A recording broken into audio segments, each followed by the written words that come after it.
Hello, hello, 1, 2. This is a wee little test without my headphones because I've got a package arriving and I don't want to miss it. So this is Between Music, and my first initial idea behind this was to use an already commercially released track, which I'm not going to name because this might get released online and I don't want to get ripped down for plagiarism, which it is. It's copyright. I'm using someone else's music to create my music, but I'm not using the melody, I'm not using their drums, I'm not using their vocals. What I am using is milliseconds of audio from any given point in this track here. And I've used this technique to build my drums, all of my instrumentation, the hi-hat, the claps, the effects as well, the bass, and the synths that I'll talk through. Excuse the squeaking, it's my Amazon table. So I had this idea when I was messing around, as you do, of zooming right in to any track like this, and we've got some really nice fluffy audio. That's going to be a kick there, as well as everything else in the track. So let's scroll in. We'll grab some audio, and then down here we can see in Ableton, well, as soon as my mouse goes over it, in the bottom left-hand corner, it says duration 16. That's 16 milliseconds. So I'm going to copy that. I'm going to go right to the end. You can see I've done another one here. I'm going to paste it, take the fade off, and Command J to consolidate that as one region of audio. Let's see what it sounds like. Sounds like 16 milliseconds of audio. So then, to further this idea, you can start shaping it. So merely with a fade. And I think the first idea I wanted to is make a kick drum from just this micro bits of sound. So let's consolidate that and take the fade. I need to disable that in Ableton, it's annoying. And then it was a lot of experimentation. Pitch it down.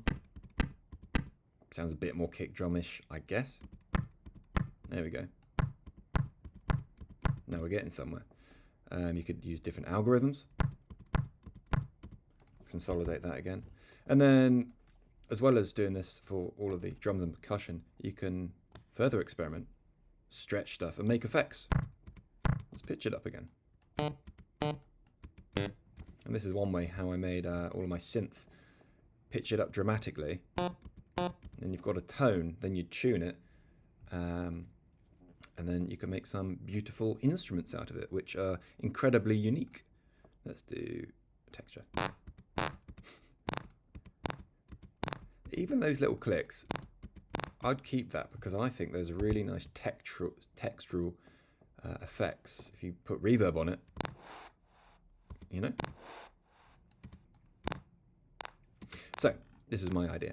And another one here. Let's get rid of it. Just random audio, and then it really comes down to the producer, their patience, and their technical capabilities to shape that into what they want. Damn it, you can see what track it is because it says. So, enough of that. Let's go into the track itself and have a little ganders. So starting off with my kick drum, I always find this is the hardest bit for me to create because I'm not using any pre-made samples or godforsaken drum loops that come from sample packs. I want it to be original. It's my music. Indirectly, I'm using someone else's music to create my kick drum. This takes a lot of time, patience, and audio manipulation. So I'm quite happy with what's turned out. And sometimes you can hear that first kick is different to the second one. Something's being lost there. I found this quite frustrating. It might be where it lies on the region. But, you know, I'm happy with that because it does add different textures and timbres throughout the composition. And there we've got it with a bit more high end. So again, I took some milliseconds of audio from that track, manipulated it, and then further manipulated it with tons of effects. So we've got a multi-band dynamics here just on the low end. We've got Raw, which is new in Ableton Live 12, which is fantastic because you can isolate a frequency band to saturate or even distort, which I've used for my kick drum here. And most importantly, put it in mono because it's the kick drum. And so I'm quite happy with that kick. It's not the most, how could you say it? It's not the best quality kick in the world. I haven't spent a lot of time, or as much time as other sample pack curators would put into making this type of kick. But in context with the track, I think it's perfect. Now, we've got some claps. Again, that's with milliseconds of audio, dramatically pitched up, dramatically manipulated. I've got some nice plate reverb going on here, and that's acting as my clap.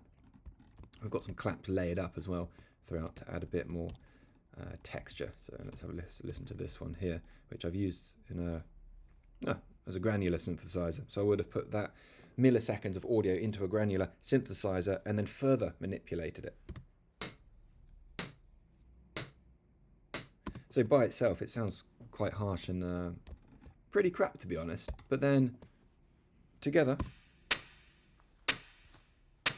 sonically, I was happy with that. More percussion here, what I've got called a tick hat, because sonically, it's just ticking away. And with another hi-hat here, that's going to be my offbeat hi-hat, and then again layered together. So that tick hat, this is really the groove, which is kind of making the track move a little bit more. And then here is, well, it's a chunky bit of it, it's the bass. Everyone likes bass, don't they? This again came from a track which I'm not going to mention, but you can see it on the screen, unfortunately.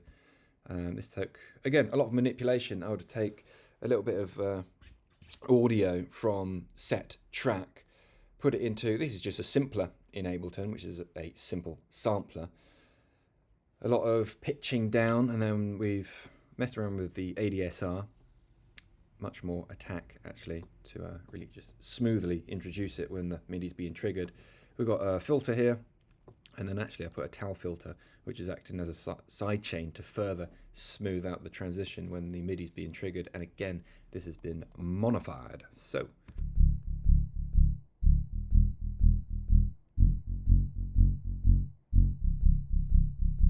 what we're left with is, I'd say, quite a low quality bass, but when it's all put together, it's sounding good to me and my peers as well, because I played this in front of my cohort and they've praised me for it, which is lovely to hear. Now, getting on to the musicality part of it, we need nice plucks. So I've got a track here called Pluck.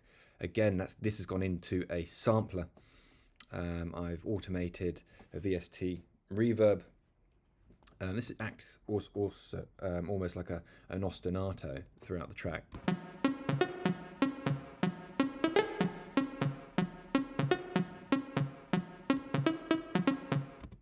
You really get really sort of a analog sonics to it. Actually, if we unfreeze this, let's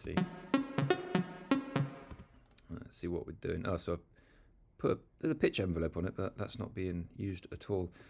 Filters, filter envelope. I must have transposed this, and then of course tuned it as well to my desired key. I've got a little plate here. What other instrumentation? Right, the arpeggiator. This really came out lovely. Let's unfreeze this track here. So arpeggiator first with my desired settings, and then that's coming from Ableton's sampler, which I've utilised a crossfade to really smooth out the sonics. So let's have a listen.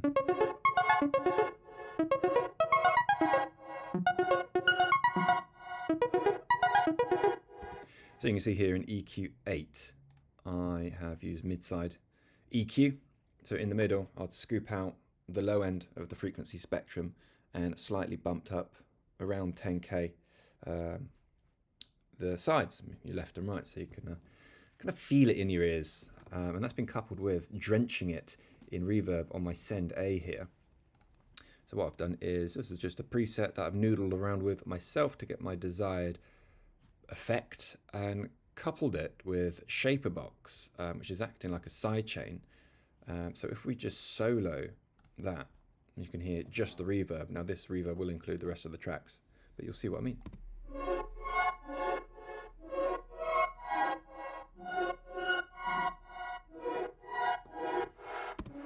So it really pushes these instruments really far back when I want to. Let's unsolo that one. What else we got? We've got a nice pad going on here.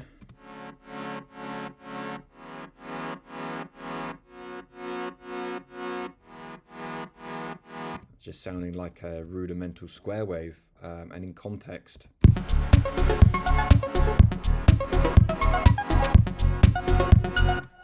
It fit, which is fantastic.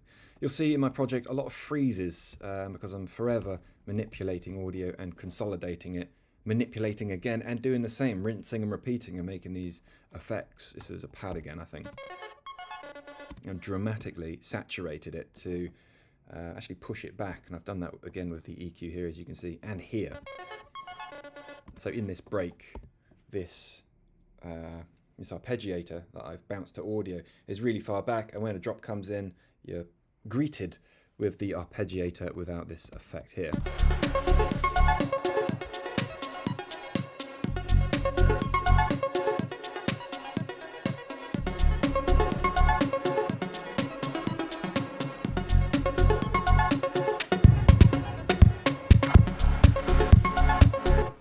Rather beautiful stuff and thoroughly enjoyable.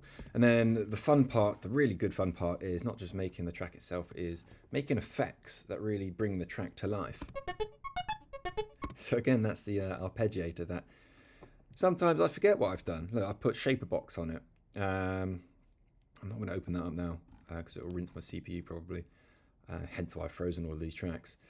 And using Shaperbox to manipulate the sound, again, I think in this day and age, you can use one note throughout a song, but then it comes down to the timbre of the audio that you're manipulating, if that makes sense. Effect. We've got an effect here.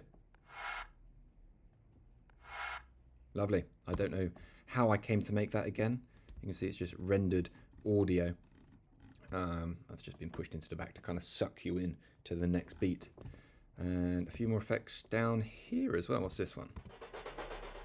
Oh, that's nice. It's kind of a textural effect. And last but not least, down here,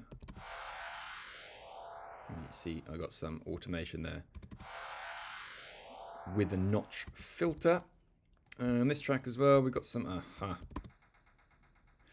What I found quite hard was making white noise from milliseconds of audio. Of course I could find a plugin that would just generate white noise, but I wanted to make this faller effect. Of course you've got risers that will kind of draw you into the build, but to have this kind of falling effect, that was incredibly difficult. So again, with tons of manipulation, I ended up with this very high end. You can see I've dramatically EQ'd that, and everything else is deactivated because I'm not using it. I'm very happy with this composition, and that was my idea and how I built it all. So let's go from here.